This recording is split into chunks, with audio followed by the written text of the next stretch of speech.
वंदे मातरम दोस्तों, आपके अपने YouTube चैनल बाहुबली सर में आपका स्वागत है। और आज का जो हमारा क्वेश्चन ऑफ द डे है वो है वर्तमान के भारतीय नोटों में कितनी भाषाएं होती हैं। तो इसका उत्तर हो जाता है 17। लेकिन थोड़ा सा रुकिए, ऐसे आपको 8 प्रश्न आज हम हमको बताएंगे जिसका उत्तर होगा 17। अब ये क्यों बता रहे हैं उसका भी एक कारण है। हमारे यहाँ टेलीग्राम ग्रुप है और टेलीग्राम ग्रुप में रात को 9:30 बजे क्विज होता है। अब क्या हो रहा है, उसमें आपको 20 प्रश्न होते हैं, 20 क्वेश्चन दिया जाता है ठीक 9:30 बजे, और 20 प्रश्न में आप क्लिक करते जाइएगा, आपका सही गलत आ जाएगा। फ्री ऑफ कॉस्ट है, एकदम कोई उसका चार्ज नहीं है। रोज दिन 9:30 बजे होता है। तो हुआ क्या, कल जब टेस्ट ले रहे थे तो 17 नंबर पर जाकर बोट जो रुक गया, मतलब 18, 19, 20 सोच करने ही नहीं लगा। परसों दिन भी 17 नंबर पर रुक गया, पिछले सप्ताह भी एक दिन 17 नंबर पर रुका। तो मेरा दिमाग में ठनका कि आखिर ये 17 नंबर पर क्यों रुक रहा है, कुछ तो कारण होगा। नेचर जो है कभी कभी इशारा करती है, हो सके आपके एग्जामिनेशन में आने वाला हो सके किसी बच्चे को मतलब आ रहा हो 99 नंबर, 1 नंबर के लिए अटक रहा होगा, ये तो उसका भी आंसर 17 होगा। तो इस सबको आपको जानना बहुत जरूरी है कि वैसे कितने प्रश्न है जिसका उत्तर 17 है। ये आपको हम अपना 15 साल का मेहनत अभी देने जा रहे हैं, जो 17 है। आप जनरली किसी से पूछिएगा कि 17 आंसर वाले कितने क्वेश्चन है तो बता नहीं पाएंगे वो। हम इसमें अपना बड़ाई नहीं कर रहे हैं, अपना घमंड भी नहीं दर्शा रहे। ये मेहनत है जिसको आज हम काट रहे हैं, और काट के आपको फसल के रूप में जो काट रहे हैं उसको आपको हम दे रहे हैं। आप भी इस फसल को बोइए और किसी और को बांटिए, ज्ञान बांटने से बढ़ता है। बस यही बात ध्यान रखिएगा। तो वर्तमान के भारतीय नोटों में कितनी भाषाएं होती हैं, तो इसका उत्तर है 17, है ना। ऐसे अभी आपको 8 प्रश्न और बताएंगे जिसका उत्तर है आपको 17। ध्यान दीजिएगा, ध्यान से देखिएगा।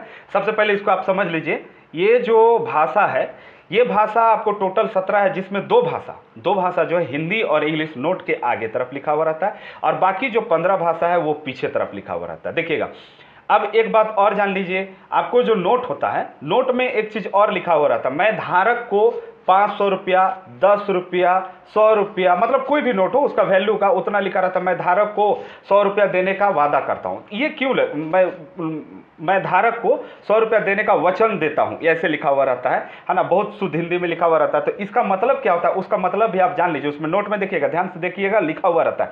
इसका मतलब होता है ना, रिजर्व बैंक के पास आपके 100 रुपये का सोना रिजर्व है। समझ में आया क्या इसका मतलब हुआ? रिजर्व बैंक के पास आपके 100 रुपये का सोना रिजर्व रखा हुआ है।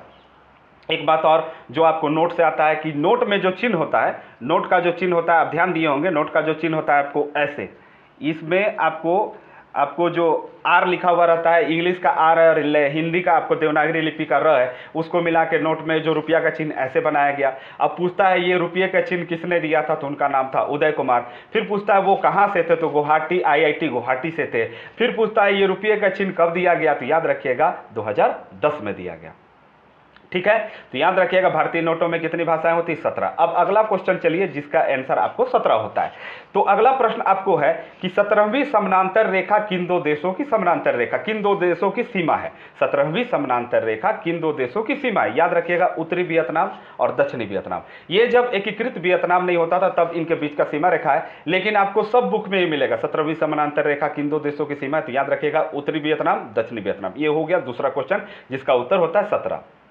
अगला प्रश्न चलिए, अगला प्रश्न जाइएगा तो आप जब संविधान में जाइएगा तो लिखेगा 17वां अनुच्छेद में क्या लिखा हुआ है, अस्पृश्यता का अंत, ए वायलेशन ऑफ अनटचबिलिटी, यानी कि अस्पृश्यता का अंत। अस्पृश्यता ऐसे लिखेंगे, अगर आप नोट डाउन कर रहे होंगे तो अस्पृश्यता ऐसे करके लिख लेंगे। इसका मतलब होता है बाबू एबॉलिशन ऑफ अनटचबिलिटी, कहने का मतलब होता है छुआछूत। एकदम छुआछूत आपको किसी भी हालत में नहीं करना, ये अनुच्छेद 17 में लिखा हुआ है। ऐसे आप जाइएगा तो जो आपको अनुच्छेद संख्या 15 का भी, उसमें भी इसके बारे में थोड़ा सा वर्णन है। अगर कभी मान लीजिए डीप नॉलेज में आप जाइएगा, अगर मान लीजिए कोई आप लेवल में, मतलब हायर लेवल में एग्जामिनेशन लिख रहे हैं, तो याद रखिएगा केवल 17 में नहीं है, 15 के बी में भी ये प्रावधान किया गया है। अगला आपको प्रश्न है कि आपको जो संविधान में ही आई अनुच्छेद हो गया, अब भाग 17 में ही, भाग 17 में किसका वर्णन है, तो भाग 17 में आपको कहता है आपको राजभाषा का वर्णन है। तो इस तरह से आपको भाग 17 आपको पूछेगा राजभाषा का वर्णन किस अनुच्छेद में है, तो उसका भी उत्तर क्या हो जाता है 17। भारतीय नोटों में कितनी भाषाएं हैं, तो उसका भी उत्तर 17। आपको अस्पृश्यता का अंत किस अनुच्छेद में है, 17। राजभाषा का वर्णन किस में है, तो इसका भी उत्तर क्या हो गया 17। ऐसे कितने प्रश्न हो चुके हैं, 3 प्रश्न आपके हुए। अभी और आगे बढ़ते हैं। आगे बढ़िएगा तो आपको मिलेगा आपको जो आ जाएगा वो एक प्रश्न है, जब जरासंध जो है भगवान श्री कृष्ण पर कितने बार आक्रमण किया था, याद रखिएगा उसका भी उत्तर क्या है 17। जरासंध आपको पढ़ना है इतिहास में, जरासंध वंश के बारे में पढ़ना है। वही जरासंध जो अपने शत्रुओं को पकड़ के झारखंड के जंगल में फेंक दिया करता था या ला के छोड़ दिया करता था, वही जरासंध जिसके मित्र यहाँ के संथाल और संथाल जनजाति के लोग और मुंडा जनजाति के लोग हुआ करते थे, याद रखिएगा ये प्रश्न भी। अगला प्रश्न है कि आपको पृथ्वीराज चौहान जो थे, पृथ्वीराज चौहान उनके वो जो थे उनके ऊपर मोहम्मद गौरी कितने बार आक्रमण किया था, तो उसका भी उत्तर है 17। मोहम्मद गौरी, वही मोहम्मद गौरी जो 17 बार आक्रमण करता है, लेकिन 17 बार पृथ्वीराज चौहान उसको मानवता के लिए, इंसानियत के लिए छोड़ देते हैं। लेकिन जब वो 18वां बार यहाँ पर आक्रमण करता है तो सामने में गाय बैल को रख देता है और बोलता है अब तुम लोग बाण चलाओ। तो आपको पता है हिंदू कभी भी गाय के ऊपर में बाण भाला ये सब नहीं चलाएगा, और उसके बाद छल के द्वारा इनको पकड़ लेता है, पकड़ के उनको गजनी ले जाता है। गजनी वही अफगानिस्तान जहां अभी लूट मार मचा हुआ है ना, जहां पर से लोग शासक मुस्लिम बन रहे हैं लेकिन भाग भी रहे हैं मुस्लिम। मतलब क्या पता क्या कहानी है वहां का, कुछ समझ में नहीं आता। बनेगा वही है ना, रहेगा भी उसी धर्म के, रहने वाले भी उसी धर्म के, लेकिन लोग भाग रहे हैं है ना। वही तालिबान, वही अफगानिस्तान, वहां पर उनको पकड़ के ले जाया जाता है। उनका जो मित्र होता है पृथ्वीराज चौहान का, उनके मित्र का नाम था चंद बरदाई। वो एक पुस्तक लिखे हैं, उस पुस्तक का नाम है आपको पृथ्वीराज रासो। जब चंद बरदाई और पृथ्वीराज रासो को पकड़ के ले जाता है मोहम्मद गौरी, तो बोलता है कि हम सुने आप शब्द भेदी बाण चलाने जाते हैं। शब्द भेदी बाण क्या होता है बाबू, आंख में पट्टी बांध दिया जाएगा और तीर चलाएगा और सही निशाना पर लगेगा। तो बोलते हैं कि हाँ हम तो जानते हैं, तो ठीक है तुम चलाओ, हम देखना चाहते हैं कि तुम कितना अच्छा चलाता है, हमको भी सीखना है तुमसे। तब उसके बाद एक आदमी को खड़ा किया जाता है, उसके मुंडी में वही सेव रख दिया जाता है, बोला जाता है कि तुम चलाओ। तो बोलते हैं कि हम कैसे चलाएंगे भाई, आंख में तो पट्टी तुम बांध दिया है ना। शायद इनका आंख भी फोड़ दिया जाता है उस समय है ना, उससे पहले फोड़ दिया जाता है कि अब शब्द भेदी बाण चलाओ ऐसा बोल के, ऐसा कुछ कहानी है ना, लेकिन उतना तो कंफर्म हम नहीं कर सकते हैं आपको। तो उनके आंख में पट्टी उट्टी बांध दिया जाता है, बोला जाता है कि अब तुम चलाओ। तो ये बोलते हैं कि जब तक हमको कोई बताएगा नहीं, डायरेक्शन नहीं बताएगा, आवाज़ नहीं होगा, हरकत नहीं होगा, तो हम चला नहीं पाएंगे।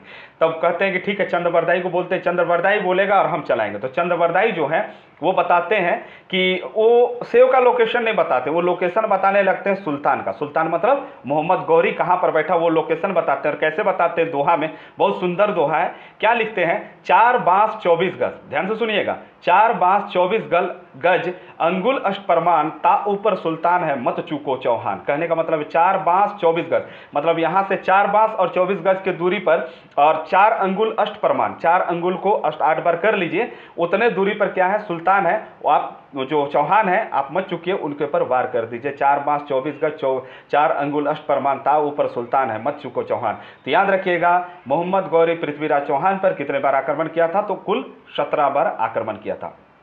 अगला जो है आपको क्वेश्चन जिसका आंसर 17 आएगा, तो देखिए जब द्वितीय विश्व युद्ध हो रहा था तो जापान बर्मा तक पहुंच गया था। जब बर्मा तक पहुंचा तो अंग्रेज शासक थे, अंग्रेजी शासक जो थे, यहाँ पे जो इंग्लैंड के शासक जो थे, ब्रिटेन की जो शासक थी, वो क्या किया, एक डिवीजन का निर्माण किया। उस डिवीजन का नाम था 17 इन्फेंट्री डिवीजन। क्या नाम था, 17 इन्फेंट्री डिवीजन। कहने का मतलब 17 इन्फेंट्री डिवीजन।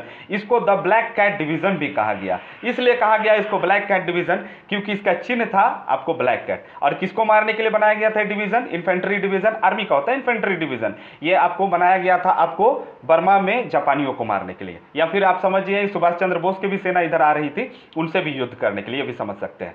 अब और एक प्रश्न है जिसका उत्तर है आपको 17। याद रखिएगा वो 17 क्या है, बहुत करंट का है। इसका गठन जो बताने जा रहे हैं वो है आपको 17 कॉर्प्स। क्या नाम है इसका, 17 कॉर्प्स। 17 कॉर्प्स क्या है इसको समझिएगा। 17 कॉर्प्स जो है भारत का पहला आपको माउंटेन स्ट्राइक कॉर्प्स है। माउंटेन स्ट्राइक कॉर्प्स मतलब अगर आपके पहाड़ों पर कोई हमला करेगा, मतलब पहाड़ी क्षेत्र पर जब हमला करेगा तो ये 17 कॉर्प्स वहां पर जाएंगे। कहने का मतलब चाइना याद है हमारे पहाड़ी क्षेत्रों पर आक्रमण करता है, पाकिस्तान हमारे पहाड़ी क्षेत्रों से ही होकर आता है, उन क्षेत्र में आक्रमण करेगा। तो 17 कॉर्प्स का गठन किया गया 2014 में। यार तुरंत जवाब देता है, एकदम नहीं रुकता, तुरंत इसको जवाब देना होता है। इसको आपको समझ जाइए ब्रह्मास्त्र भी कहा जाता है, 17 कॉर्प्स को ब्रह्मास्त्र भी कहा जाता है। और इसका मुख्यालय जो है, मतलब 17 कॉर्प्स का मुख्यालय करंट है, इसको आप नोट डाउन कर लीजिएगा, हो सके आपके एग्जामिनेशन में आ जाए, यही क्वेश्चन आ जाए।